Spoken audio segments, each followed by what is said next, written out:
13h à sonner, mesdames et messieurs, bienvenue dans ce journal. Au sommaire, célébration en différé de la 12e journée mondiale de lutte contre le paludisme. C'était à la Maison des Jeunes de Comin dans le département du Mono, une commémoration qui a eu pour thème « Zéro palu, je m'engage ». Les premières élections municipales depuis 1987 se sont tenues ce dimanche au Togo. Un peu moins de 10 000 candidats pour 1527 sièges de conseillers municipaux. Et puis, les nouveaux membres du Parlement européen entrent en fonction ce 2 juillet, un emploi qui devrait être de courte durée pour les 113 députés britanniques dont le pays a prévu de quitter l'Union européenne le 31 octobre.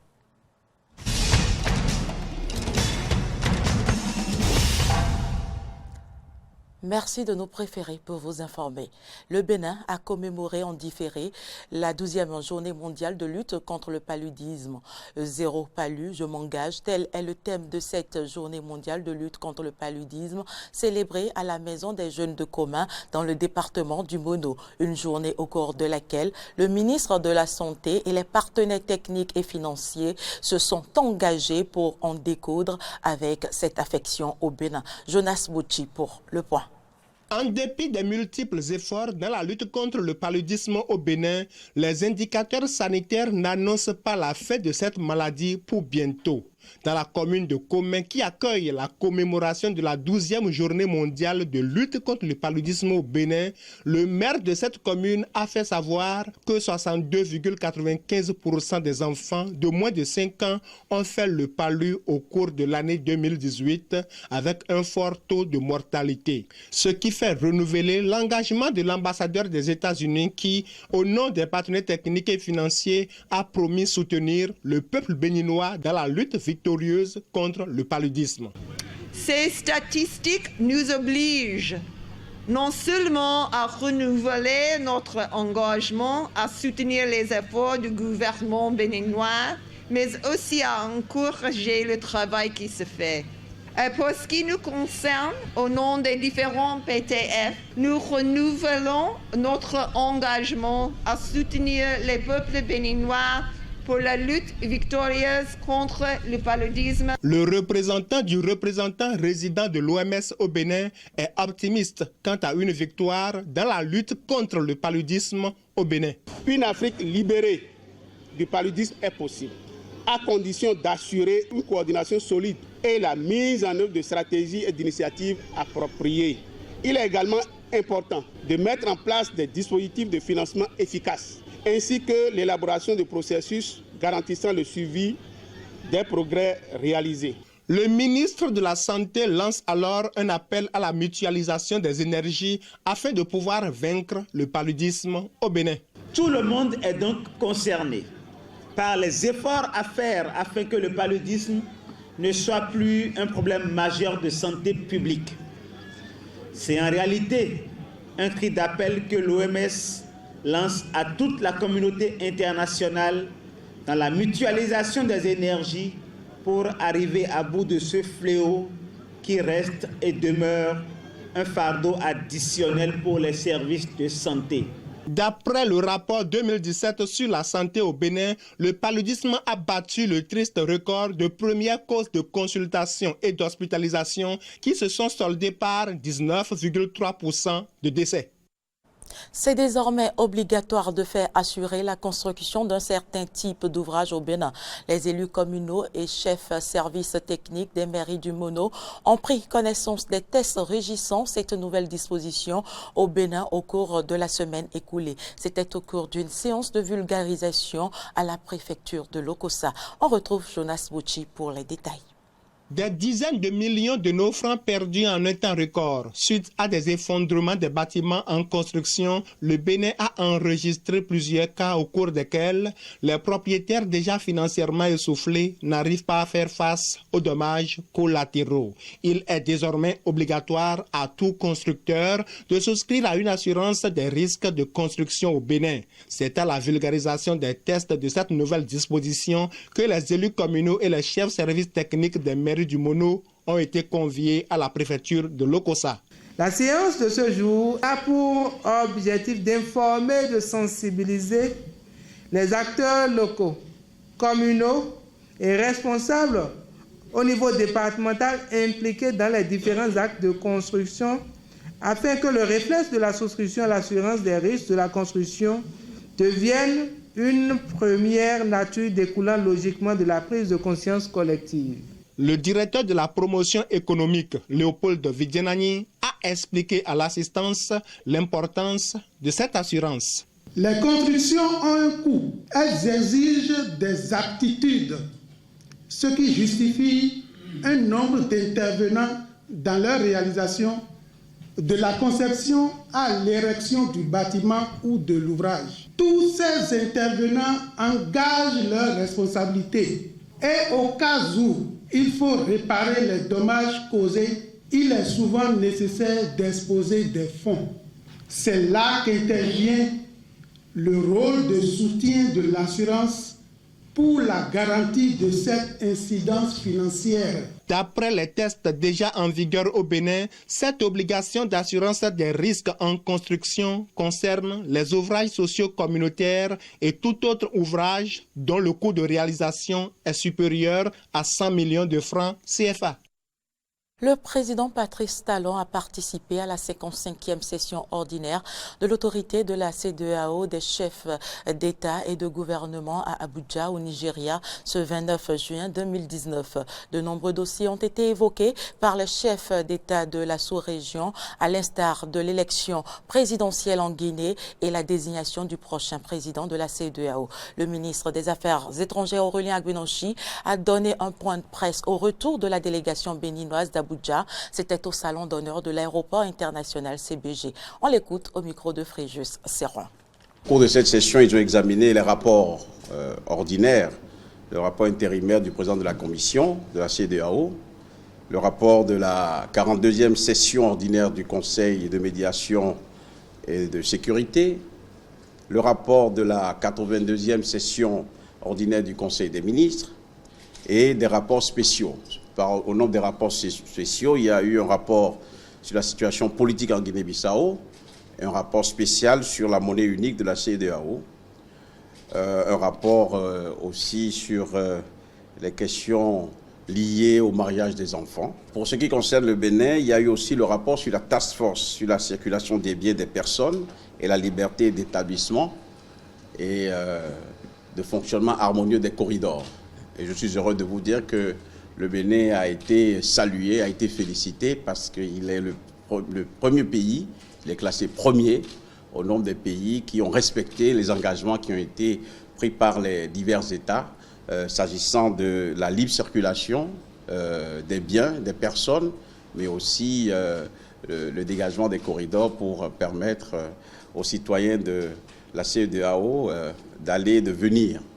Le Bénin a été classé donc premier pour cela et pour aussi l'établissement des étrangers chez nous. En aucun moment, un rapport spécial sur le Bénin n'a été présenté. Ce sont des rumeurs. Je me rappelle déjà que lors du Conseil des ministres, à mon retour, quelqu'un m'a parlé d'un rapport spécial. Il n'y a pas eu de rapport spécial sur le Bénin. C'est des inventions. Une affaire de gare routière transformée en un marché à Kokokodji suscite la révolte des femmes vendeuses du marché initial de la localité. De quoi retourne cette situation et que devons-nous y comprendre concrètement? Laurent Roland-Toneikes et Damien Pedro nous en disent plus. Voici ce qu'est devenu la gare routière de Kokokodji. Prévue pour être un parc de véhicules taxis, cette place semble être le prolongement du marché de Kokokodji ou même une ânesse. Une situation que dénoncent les femmes du marché. Barnabé Dako est le chef de la sécurité du marché. Il évoque les différentes situations qui se posent aux femmes du marché. Le parc ne saurait être un marché, mais voilà qu'ils y ont installé des femmes. Ils en ont fait un marché qui s'anime plus qu'ici. C'est devenu un problème pour les femmes installées dans le marché.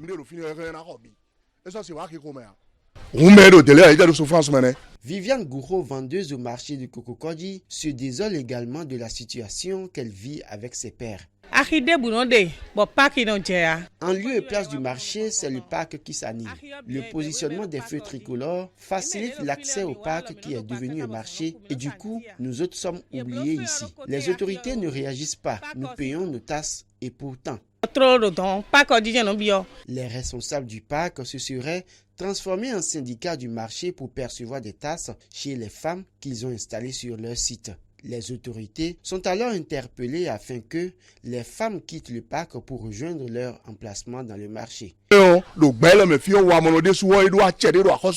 Dans cette vie, même les pauvres ont des droits. Et quand ils crient à l'aide, les autorités doivent répondre et les aider. Que les autorités viennent trancher pour dissocier le parc du marché. C'est notre souhait. Il doit y avoir une différence entre le Sinavobam et UNACOM. Maintenant, les syndicats d'UNACOM ne sont pas les mêmes que les nôtres. Maintenant, les syndicats d'UNACOM sont devenus les responsables des femmes du marché. Et ils ne sont plus des responsables des véhicules. Et normalement, ils doivent s'occuper de leurs véhicules. Les responsables de Sinavoba doivent s'occuper des femmes du marché. Il est courant de voir les enfants des femmes du marché renvoyés du parc quand ils y vont pour vendre, a précisé Banabi Dako. En attendant la réaction des autorités, l'on peut toutefois se poser la question de savoir pourquoi ces femmes refusent de s'installer au cœur du marché et se retrouvent dans une telle insalubrité sur le parc. Ouvrons à présent la page sport de cette édition. Les Scrabble de Bénin, du Togo, de la Côte d'Ivoire et du Cameroun ont participé ce week-end à l'Open international de Scrabble de Cotonou, une compétition organisée par la Fédération béninoise de Scrabble et soutenue par le ministère des Sports du Bénin. Laurent Roland Tonéikes, Denis Marouya. L'amphithéâtre Houdegbe de l'université d'Abomey-Calavi a abrité les 29 et 30 juin 2019 l'Open international de Scrabble classique de Cotonou, une compétition avec beaucoup de particularités et d'innovations. Et de faire de cette compétition la plus grande compétition de classique en Afrique et au-delà même de l'Afrique, l'une des plus grandes compétitions de classique au monde. Nous avons voulu faire les choses bien en mettant une dotation qui puisse inciter les gens à prendre l'avion et à venir. Le premier prix est à 1 million, le deuxième prix est à 500 000 et le troisième prix est à 200 000. Des primes qui sont au-delà de ce que gagnent les Scrabbleurs, même au plan international. Une particularité qui a donc motivé la participation des Togolais, des Ivoiriens et même du champion en titre de Scrabble classique du Cameroun. Mon pseudo c'est le gitan. Quand je viens à une compétition, c'est pour gagner. Je viens pour gagner. Si je ne peux pas gagner, je ne viendrai pas. Donc je suis là pour ramener la coupe au Cameroun. Et en dehors de la prime, au-delà de l'enjeu, c'est encourager la fédération béninoise pour l'initiative. Parce que le Scrabble, aujourd'hui, nous sommes dans un élan de sortir cette activité de la précarité. Après les différents matchs de poule de huitième de finale et de quart de finale, Joël Noumonvi et Julien Afaton d'une part, Jevron Tiakpe et Edem Dagba du Togo d'autre part se sont affrontés pour les demi-finales. Des parties âprement discutées et c'est Jevron Tiakpe et Julien Afaton qui s'en sortent pour la finale. Pour le match de troisième place était aux prises Joël Noumonvi, directeur de la compétition et directeur technique de la Fédération béninoise du Scrabble et Edem Kodjo Dagba du Togo. Un face-à-face Bénin-Togo gagné par Joël Noumonvi. C'est un véritable honneur pour moi que parmi tous ces quarts d'heure, je finisse troisième. Ça complète mon palmarès de champion national en titre. Pour dire la vérité, j'étais un peu déçu, mais bon, tout ce que Dieu fait est bon. C'est vivement, nous souhaitons que ça se répète pour que nous puissions revenir en force.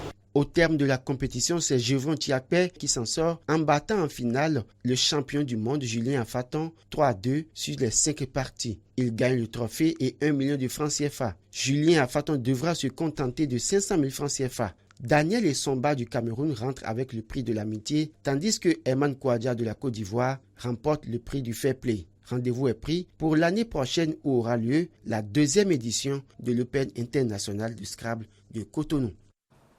À la fin de cette compétition, Jean-Eudes Agbemavo, vice-président de la Fédération béninoise de Scrabble et président de la dite compétition, nous fait le point. Il est suivi des responsables de la Côte d'Ivoire et du Cameroun qui se sont également prononcés au micro d'Eden TV. Satisfaction, parce que les choses se sont déroulées dans une très bonne ambiance. Nous n'avons pas eu le nombre espéré. Nous avons eu 39, alors que nous espérions le double.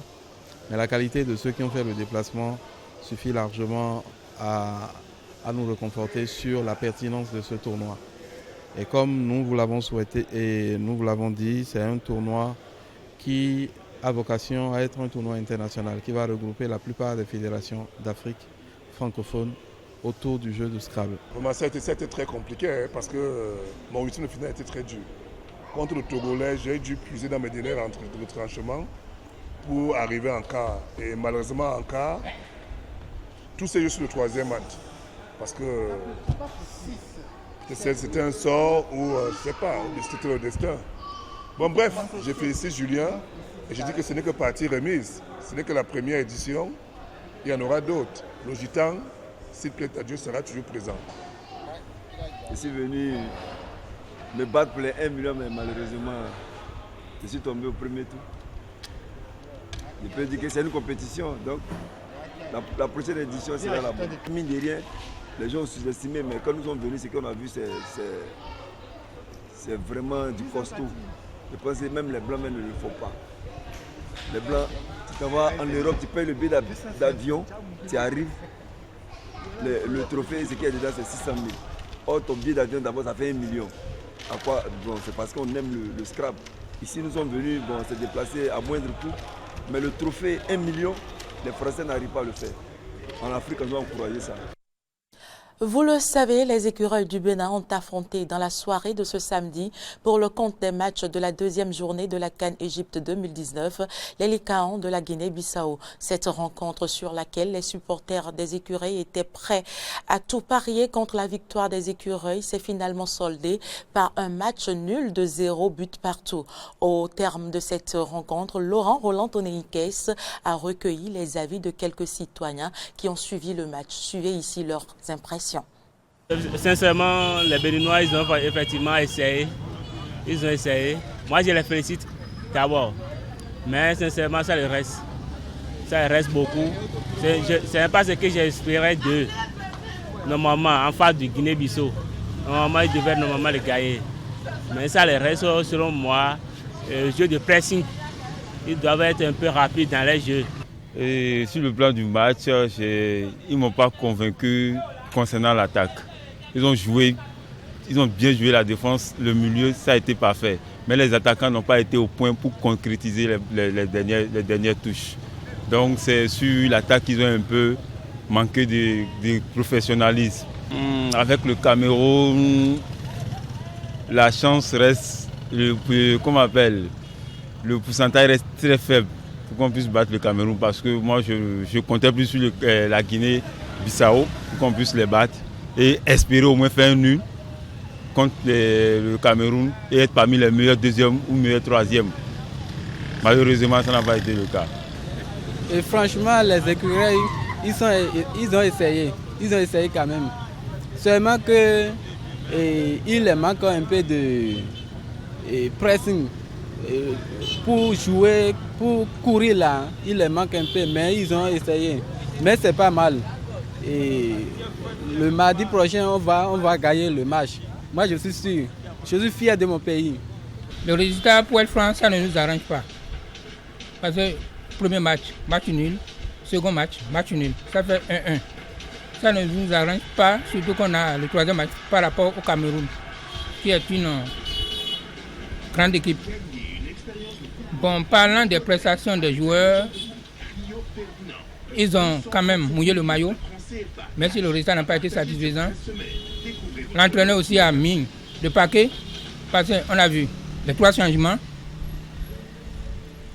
Pour être franc, bon, on a un adversaire qui n'a pas démérité, c'est-à-dire l'équipe de la Guinée. C'est tout ce que je peux dire. Actualité en dehors du Bénin, les Togolais votent pour les premières élections municipales depuis 1987.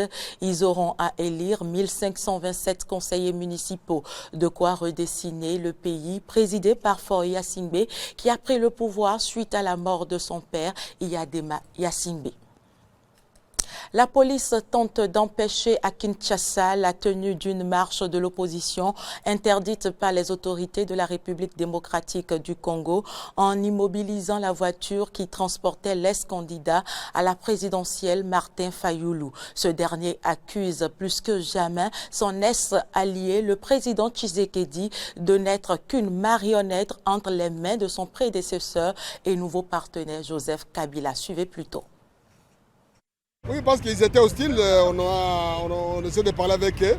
Ils ont commencé à rejeter des projectiles, vous avez les images, alors on a usé 2-3 lacrymogènes, c'est tout à fait légal, il n'y a pas de problème. Il n'y a pas de blessés, il n'y a pas d'arrestation. Non, jusqu'à présent. Et là aujourd'hui, nous faisons l'objet d'une agression rangée par les policiers envoyés par Kabila et Tshisekedi. Qu'est-ce que vous pouvez comprendre de ce qui se passe là? Toutes les voitures, on a troué le pneu et les policiers se mettent à prendre l'argent des paisibles citoyens et leur téléphone. Les journalistes sont agressés, on leur prend des caméras et tout ça. Mais nous sommes où? C'est le premier vrai avertissement d'un dérèglement climatique. Les vignes de Catherine Bernat, viticultrice dans l'Hérault, ont été brûlées par le soleil et la chaleur lors des records de température enregistrés vendredi dans le sud-est. Comme d'autres, elle attire la sonnette d'alarme. De température, les vignerons de l'Hérault face à des grappes brûlées. Nous sommes les témoins du dérèglement climatique. Les vignes de Catherine Bernat, viticultrice dans l'Hérault, ont été brûlées par le soleil et la chaleur lors des records de température enregistrés vendredi dans le sud-est. Comme d'autres, elle tire la sonnette d'alarme. Je me suis dit, voilà, ça c'est le premier vrai avertissement d'un dérèglement climatique grave qui touche les vignes aujourd'hui de l'Hérault et du Gard. 2 jours après l'épisode caniculaire qui a brûlé une partie des vignes dans l'Hérault et le Gard, les viticulteurs constatent les dégâts et cherchent des explications. À Sursac et à Restinclière, les grappes ont été brûlées par le soleil. On pensait bien faire en utilisant donc des produits naturels, mais on s'aperçoit que s'il y a des fortes chaleurs, ça grille tout. Donc on se pose la question de qu'est-ce qu'on va pouvoir faire pour exercer notre métier tout en respectant l'environnement et sans avoir des effets boomerang. Et c'est un petit peu le serpent qui se mord la queue parce que si on repart là-dessus, on sait bien que c'est des méthodes à bannir. Il faut se tourner maintenant vers des produits biologiques et on s'aperçoit que ça a du mal à fonctionner. Alors est-ce qu'il va falloir trouver une solution différente? Sur les 35 hectares de vignes qu'il détient, Émilie Fournel espère pouvoir assurer 50% de sa récolte. J'attends la venue de l'œnologue lundi pour qu'il constate ce que l'on peut sauver. Lundi, une visite sur le terrain en présence d'un représentant de l'État aura lieu à la demande de la Chambre d'agriculture de l'Hérault, dont la cellule d'urgence sera déclenchée le même jour. Tous les viticulteurs touchés pourraient être recensés afin de connaître le pourcentage des pertes et de faire appel au fonds de calamité agricole, précise Jérôme Despé, président de cette chambre et numéro 2 de la FNSEA. Le 2 juillet, les nouveaux membres du Parlement européen entrent en fonction. Je l'annonçais dans les titres, un emploi qui devrait être de courte durée pour les 113 députés britanniques dont le pays a prévu de quitter l'Union européenne le 31 octobre. Ils seront remplacés par des députés d'autres pays qui attendent dans l'incertitude que la place se libère. Reportage. Lucy Harris est britannique. Barry Andrews est irlandais. Tous deux ont été élus aux dernières élections européennes et leur carrière de député européen dépend pour tous les deux du Brexit. Car si le Royaume-Uni quitte l'UE comme prévu le 31 octobre, les députés britanniques devront laisser leur place. Lucy Harris est membre du parti du Brexit, elle milite pour le départ de l'Union européenne. Alors pour elle, perdre son travail fin octobre serait la plus belle des victoires. C'est assez ironique que je prenne un siège que je ne devrais pas prendre. Et je pense que c'est la faute de l'Union européenne, qui n'a pas été capable de négocier avec le Royaume-Uni. J'espère perdre mon travail le 31 octobre, parce que cela reflèterait le succès du Brexit et le fait de quitter une institution aussi antidémocratique que l'Union européenne. En tout, 29 députés du parti du Brexit ont été élus en mai dernier, après une élection à laquelle le Royaume-Uni n'aurait, selon eux, jamais dû participer. Depuis, le parti a diffusé une vidéo dans laquelle les nouveaux élus se plaignent de devoir prendre leur siège. Voilà, je suis arrivée, je prie juste pour qu'on ne soit pas là plus de 4 mois et que l'on parte vraiment. À Dublin, Barry Andrews est dans la situation opposée. Il fait partie des députés européens élus en prévision du Brexit et ne prendra son siège qu'après le départ des Britanniques. En attendant, il ne jouit d'aucune position officielle ni d'aucun salaire. Ma position est frustrante, je ne vais pas le nier. En même temps, c'est une situation étrange, parce que je suis peut-être la seule personne en Irlande qui va bénéficier du Brexit. Le favori dans la course à la succession de Theresa May, Boris Johnson, assure que le Royaume-Uni quittera l'UE le 31 octobre avec ou sans accord. Mais un nouveau report de la date est toujours possible. Lucy, Barry et plusieurs dizaines d'autres eurodéputés resteront dans l'incertitude jusqu'au dernier moment. C'est la fin de ce journal. Merci de l'avoir suivi. À bientôt.